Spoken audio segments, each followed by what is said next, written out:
Uh, the first law is the law of vision. Every great success story begins with a vision. Vision simply means knowing clearly where you want to go in life. Most people work hard every day, but they have no clear destination.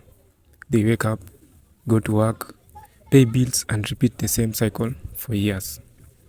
Hard work without direction often leads to nowhere. Successful people do something different.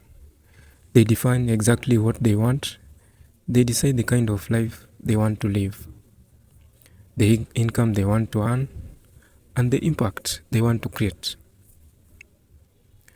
A vision gives your actions meaning, it guides your decisions and helps you stay focused when distractions appear. When you know where you are going, every step begins to matter.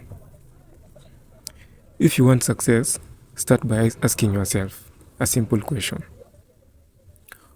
what kind of life do I truly want to build?